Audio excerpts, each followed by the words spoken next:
নমস্কার বন্ধুরা, আমি ছন্দা। কেমন আছো সকলে? আশা করছি সকলে খুব ভালো আছো, আমিও মোটামুটি আছি। তো তোমাদেরকে সাথে নিয়ে আবারও একটা নতুন ব্লগ শুরু করছি। তোমাদেরকে আমার নতুন ব্লগে অনেক অনেক অনেক স্বাগত জানাচ্ছি বন্ধুরা। তো আজকের ব্লগটা প্লিজ স্কিপ করো না, পুরোটা দেখো। আর ভালো লাগলে প্লিজ লাইক করো, কমেন্ট করো, আর চ্যানেলটা সাবস্ক্রাইব করে আমার পাশে থেকো। তো সকাল সকাল আজকে রেডি হয়ে গেছি। আজ হচ্ছে সোমবার, ঘড়িতে এখন ওই 7:30 মতো বাজে। ঘুম থেকে উঠেছি 5:30 এরকম সময়। তো রেডি হয়ে আমরা একটু বেরিয়ে পড়েছি। তো সারাদিনের ব্যাপার, আজকেই ফিরে পড়ব। তো বন্ধুরা সাথে থেকো, আশা করছি তোমরা জানতে পারবে কোথায় যাচ্ছ। ইতিমধ্যে জেনেও গেছো টাইটেল দেখে। তো যাই হোক, তবুও বলেই দিচ্ছি। তো আজকে ভোর ভোর উঠে স্নান টান সেরে বেরিয়েছি। যাব আজকে মায়াপুর। তো অনেক দিন ধরেই ভাবছি, যাওয়ার হচ্ছে না। তো আজকে ফাইনালি একদম মনস্থির করেই ফেলেছি, তো যাব। বড় ছেলে যায়নি, বাড়িতে যেহেতু শাশুড়ি মা আছে। আর ছোট ছেলে, আমি আর আমার বড়মশাই যাচ্ছি ড্রাইভারকে সাথে নিয়ে। তো বেরিয়ে পড়েছি। সকালবেলা একটু চা বিস্কুট খেয়ে নিয়েছি। সারাদিন ঘুরবো, মন্দিরে বসবো, ওখানেই প্রসাদ নেব, প্রসাদ খাবো, তারপরেই বাড়ি চলে আসবো। তো বন্ধুরা, তোমরা কারা কারা মায়াপুর গেছো, ভালো লেগেছে জানিও। আমি গেছি, এর আগে একবারই গেছি, বছর 5-6 হবে। তো ইচ্ছা ছিল নতুন মন্দিরটা কেমন হয়েছে দেখার জন্য। তো সেই উদ্দেশ্যেও যাচ্ছি, প্লাস ওখানে যেতে ভালোও লাগে। ওখানকার যে বাতাবরণটা, আর যে কোনো ঠাকুর স্থান আমার ভালোই লাগে যেতে। তো অনেক দিন ধরেই বড়মশাই বলছিল চলো চলো, সময় সুযোগ কোনোটাই হচ্ছিল না। তো হয় না, জানো তো, প্ল্যান করে দেখেছি, কোনো কিছুই হয় না। প্ল্যান করে নিতে হয়, আর কারণ হাজারটা বাঁধা থাকে, সংসারের চাপ, ছেলেদের পড়াশোনা, এই সব মিলিয়ে আমাদের মতো মানুষদের বাড়ি থেকে বেরোনোটা একটু টাফ হয়ে যায়। তবুও বেরিয়ে পড়তে হবে, তা নাহলে কি হয় বলো তো, ওই যাবোই করা হয়, মানে যাওয়ার হয়ে ওঠে না, এরকম একটা ব্যাপার থাকে। আর সবাই তো স্বাধীন হয় না যে আজকে ঠিক করলাম আর আজকেই বেরিয়ে পড়লাম, কোনো পিছু টান নেই, কেউ কিছু বলবে না, কেউ কিছু ভাববে না, এরকম একটা ব্যাপার সবার থাকে না। কিন্তু আমাদের ওই সমস্ত ব্যাপারগুলো আছে বলেই আমাদেরকে সমস্তটা মেনটেন করে বুঝে সুঝেই বাড়ি থেকে বেরোতে হয়। তো যাই হোক, ঠাকুরের নাম নিয়ে বেরিয়েছি। তোমরা কিন্তু প্লিজ হাতে থেকো, ভালো লাগবে।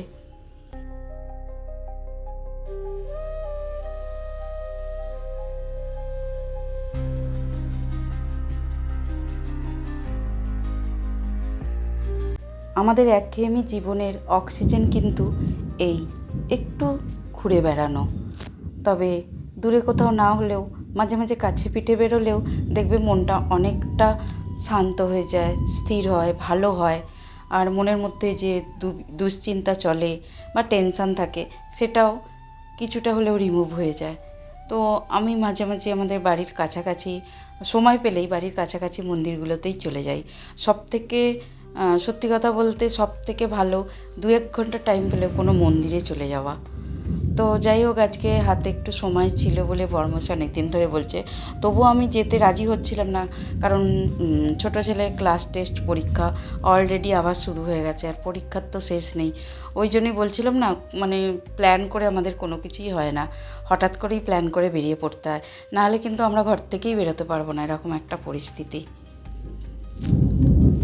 তো বন্ধুরা, আমি যখন এখন ভয়েস দিচ্ছি, প্রচণ্ড পরিমাণে, বুঝতে পারছো কি জানি না, আকাশ ডাকছে জানো তো। তো কাল সোমবার ছিল, তো বেরিয়েছিলাম, ভয়েসটা আজকে দিচ্ছি এই মুহূর্তে, তোমাদেরকে শেয়ার করব বলেই আর কি। আর পথে যেতে যেতে এই যে ভিউগুলো দেখতে পাই না প্রকৃতির, এগুলোতে সত্যি বলছি অনেকটা আরও মন ভালো হয়ে যায়।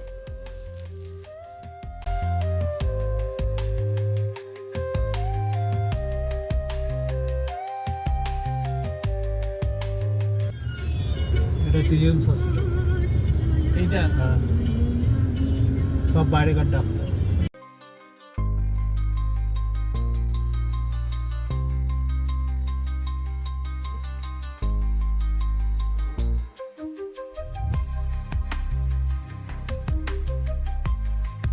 তো বন্ধুরা, আমরা তো ব্রেকফাস্ট সেভাবে কিছুই করিনি অত সকালবেলা, তো তাই জন্য একটা হোটেলে দাঁড়ালাম। এখানে দেখি কিছু হালকা ব্রেকফাস্ট করে নেব। তো চলো ভিতরে যাওয়া যাক।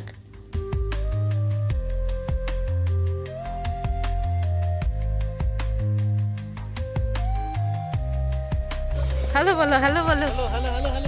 কোনো জোশ নেই, আমার বাবার কোনো জোশ নেই। তো বন্ধুরা, আমাদের টেবিলে ব্রেকফাস্ট কিন্তু চলে এসেছে। আর আমার বাবু অর্ডার করেছে পুরি। তো ওটা ছিল কচুরি, কিন্তু খুব সুন্দর পুর দিয়ে একটা ডাল, একটা মিষ্টি আর একটা ডিম সেদ্ধ। এটা বাবু অর্ডার করেছে আর আমরা করেছি ধোসা। আর এই সাউথ ইন্ডিয়ান এই যে থালিটা, এটা কিন্তু আমার খুব পছন্দের। এতে সাম্বার আছে, কোকোনাট চাটনি মানে নারকেলের চাটনি আছে, ধনে পাতার চাটনি আছে, একটা টক ঝাল মিষ্টি টমেটোর চাটনি আছে।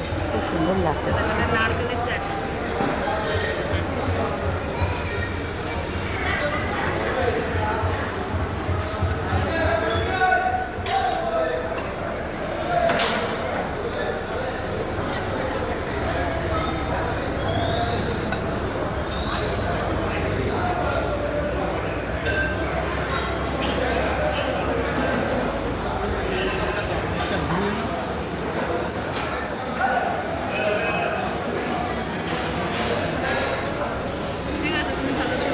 তো ব্রেকফাস্ট কমপ্লিট করে আবারও আমরা একটু করে মাটির ভাঁড়ে চা নিয়ে নিলাম। আর ভাঁড়গুলো কি কিউট দেখতে না? তো চা খেয়ে আবার আমরা গন্তব্যের উদ্দেশ্যে রওনা দিলাম।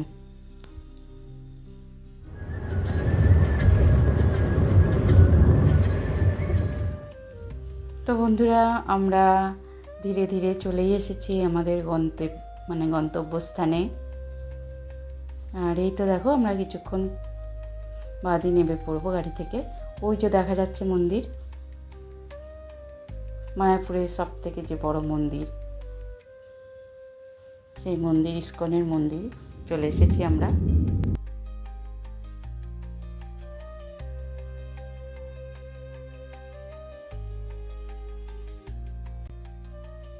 তো বন্ধুরা, গাড়ি এক জায়গায় পার্ক করে আমরা একটু হেঁটে হেঁটে মন্দিরের ভিতরে যাব। অনেক বড় জায়গা জুড়ে যেহেতু মন্দিরটি, তো ঘুরে ঘুরে দেখব।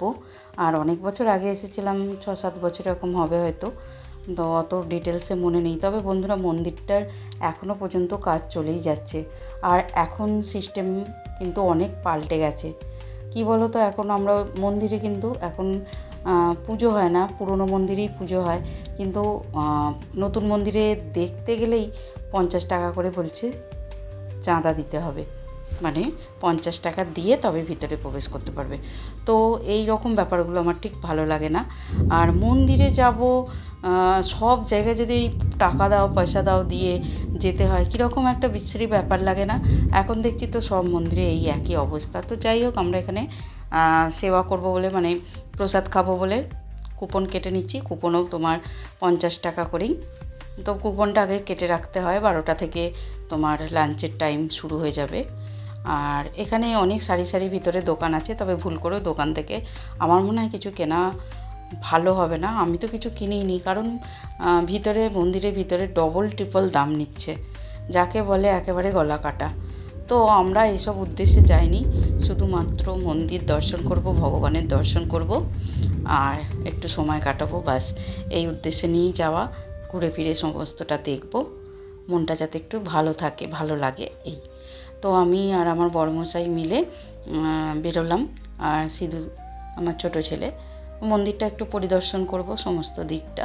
তো বললাম না, নতুন মন্দিরে আমরা যাইনি। আর পুরনো মন্দিরে গেলে ওখানে কিন্তু মোবাইল নিয়ে ভিতরে প্রবেশ নিষেধ, যার জন্য তোমাদের সাথে ওই সবগুলো তো আর শেয়ার করতে পারলাম না। তবে ওখানে আমরা অনেকটা সময় কাটিয়েছি। ওখানে নাম সংকীর্তন হচ্ছে, আরতি হচ্ছে, ভগবানকে প্রসাদ দেওয়া হলো। তো সেই সমস্তগুলো অনেকক্ষণ ধরে দেখলাম, তারপর বাইরেটা একটু বসলাম আর বাকি জায়গাগুলো একটু ঘুরে ঘুরে দেখলাম। আর খুবই শান্তি। আর এখন তো একদমই সিজন নয়, মানে বেশিরভাগ লোক এখানে কিন্তু শীতকালের টাইমটাই বেছে নেয়। আর গরমকাল বা বর্ষাকালে হয়তো আসে, তবে এখন শ্রাবণ মাস চলছে বলে দেখলাম ভিড়টা অতটা নেই। আর এই পুকুরটায় কী মাছ বুঝতে পারছিলাম না, তবে প্রচুর বড় বড় মনে হচ্ছিল, ওই তেলাপিয়া জাতীয় কিছু মাছ। তো দেখতে ভালো লাগছিলো, একটু দেখলাম, কিন্তু স্পষ্ট বুঝতে পারলাম না। তো যাই হোক, আমরা কোথা দিয়ে নতুন মন্দিরে প্রবেশ করব, প্রথমে তো জানতাম না যে টিকিট কেটে ভিতরে যেতে হবে। তার জন্য আমরা গেট খুঁজছিলাম যে নতুন মন্দিরটা কিভাবে যাব। গেট আমরা কোনো দিক দিয়েই খুঁজে পেলাম না, কিন্তু পুরো মন্দিরটা আমাদের পরিক্রমা হয়ে গেল। তবে যা হয় ভালোর জন্যই হয়। মন্দিরটা পরিক্রমা করে নিলাম চতুর্পাশটা। তো আর একদিকে এক জায়গায় নাম চলছিল, নাম সংকীর্তন হচ্ছিল, আর এখানে নিতাই গৌর দাঁড়িয়ে আছে। এখানে নিতাই গৌরের পুজো হয়, তো সবাই এখানেও আসছে, দর্শন করছে, আমরাও গেলাম, দর্শন করলাম। তো তারপরে চলে এলাম সেবাস্থানে। তো একসঙ্গে অনেক মানুষ বসে খাওয়ার স্থান করা হয়েছে, আর এই জিনিসটা খুব ভালো হয়েছে। আগেরবারে যখন গিয়েছিলাম কিন্তু এই জিনিসটা ছিল না। এই যে একটা করে দুটো করে ইঁট গেঁথে উপরে একটা ব্যবস্থা করে দিয়েছে, যে আগেকার যুগে খাওয়া হতো না, ওই একটা কাঠের কি বলবো, একটা টেবিল টাইপের ছিল, যেটা বসে খাওয়ার টেবিল আর কি, তার উপরে খাওয়া হতো, আর খুব সুবিধা এটা। তো যাই হোক, এইভাবেই আমরা বসলাম। আর আজকে তেমন বিশেষ ভিড় ছিল না বলে একটা চাতালেই হয়ে যাচ্ছিল যারা আসছিল। তো প্রথমেই খিচুড়ি দিল। আমরা তো ভেবেছিলাম যে খিচুড়ি ভোগী আছে, আর ওদিকে লিস্টটা অত খেয়াল করিনি। তারপরে কিন্তু দুবার খিচুড়ি খাওয়ার পর কিন্তু তারপরে ভাত ছিল, দুরকম তরকারি, ডাল ছিল। তো একেবারে পেট ভরে মন ভরে প্রসাদ গ্রহণ করলাম, খেলাম, বাইরে চলে এলাম। এবার আমাদের ইচ্ছা আছে একটু ওই যেখানে ঘি পাওয়া যায় গোশালায় যাব, মানে ওখান থেকে ঘিটা আর কি ভালো হয়। তো আগেরবারে ওখান থেকে ঘি নিয়ে এসেছিলাম। আর জানো তো আগেরবারে একটা ভালো জিনিস ছিল, সেটা হচ্ছে তোমার আমরা গরুর গাড়ি করে গিয়েছিলাম। আর এই যে দেখতে পাচ্ছ ওখানে যে আটচালার মতো করা রয়েছে, ওখানে লোকজন এসে বিশ্রাম নিচ্ছে, ওখানেও ভগবানের নাম হচ্ছে। তো এখন দেখছি জায়গাটা অনেকটাই পরিবর্তন। আগে কিন্তু ওগুলো সব মাঠ, খালি মাঠ পড়েছিল, ওই খালি মাঠের মধ্যে আমরা বসেছিলাম।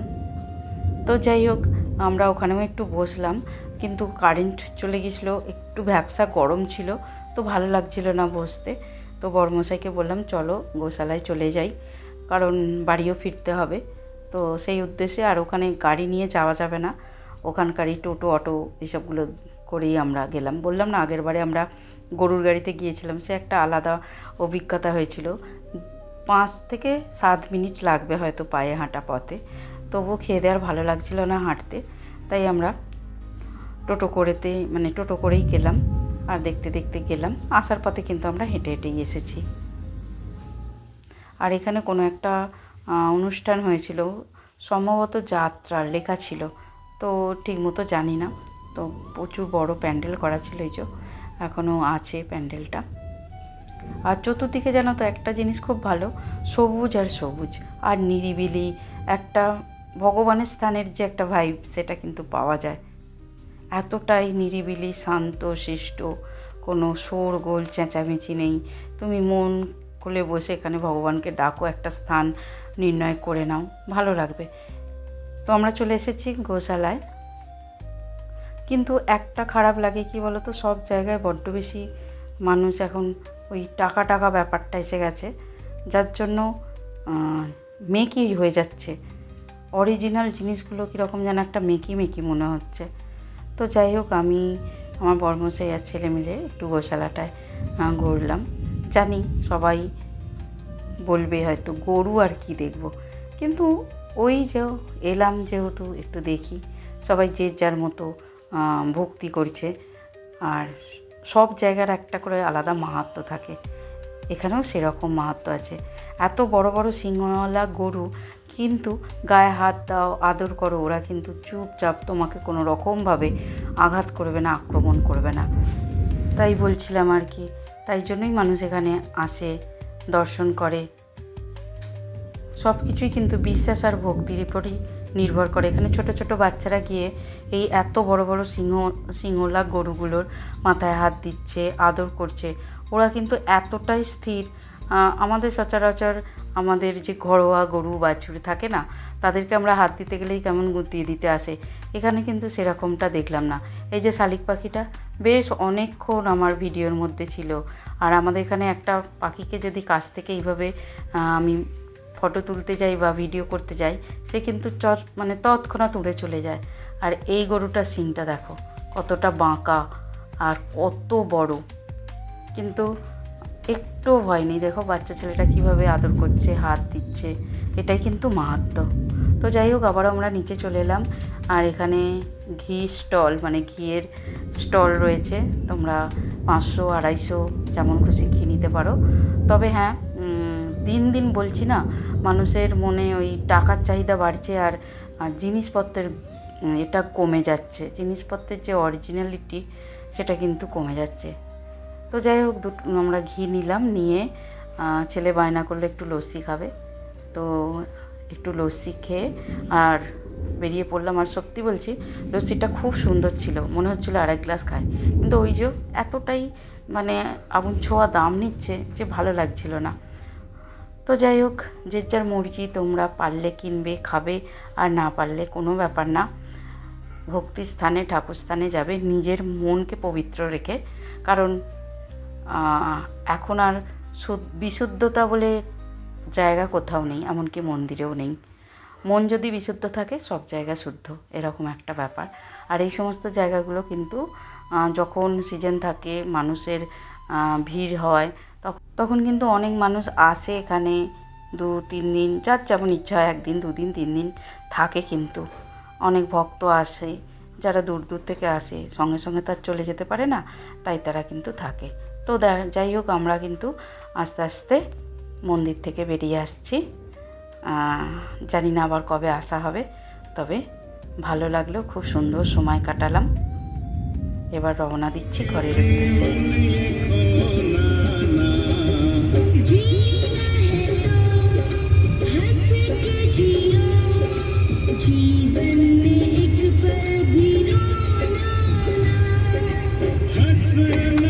তো অনেকটা পথ আসার পর আমরা একটা হোটেলে এলাম একটু চা কফি খাবো বলে। তো ছেলে একটু বায়না করলো তন্দুরি খাবে, তো ওর জন্য একটু তন্দুরি নিলাম।